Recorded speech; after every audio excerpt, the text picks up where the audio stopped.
You know, I'm here in an orange suit, going on 60 days, and I'm a peaceful, proud, patriotic pothead, and this imprisonment with no bail is totally 100% unconstitutional. NJ Weedman, also known as Ed Forchion, the pot-smoking marijuana activist, blogger, temple operator, and restaurateur involved in a long-running battle with the legal system, is still in jail on witness tampering charges. He says he's a political prisoner, but could Weedman be his own worst enemy? Nothing I did was illegal. Nothing I did was wrong.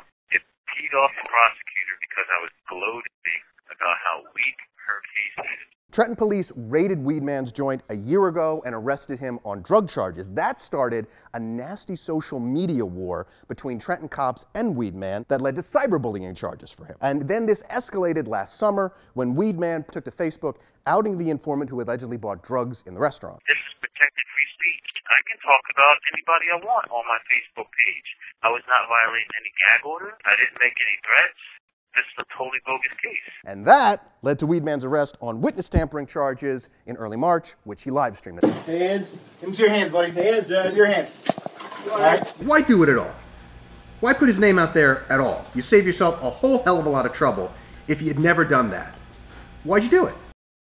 There's no reason why I would have had, not to. I posted his image. I asked people, who is he? And, I was getting information in order to prepare my defense, which I got a lot of information.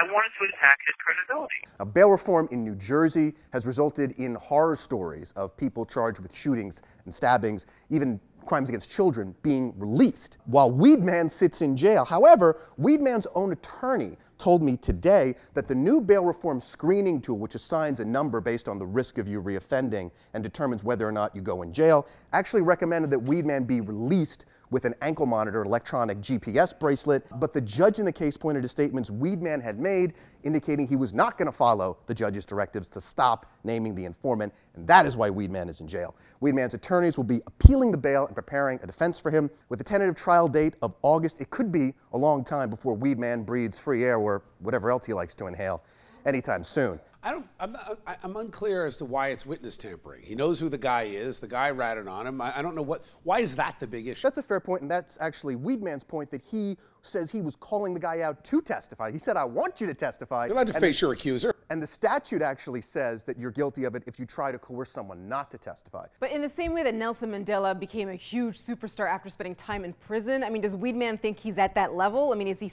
enjoying some of this, the attention from being in prison? I am certain that Weedman thinks he's at a Nelson Mandela level. My long toke into fame. I don't know about witness tampering, but I know for sure he's guilty of brownie tampering.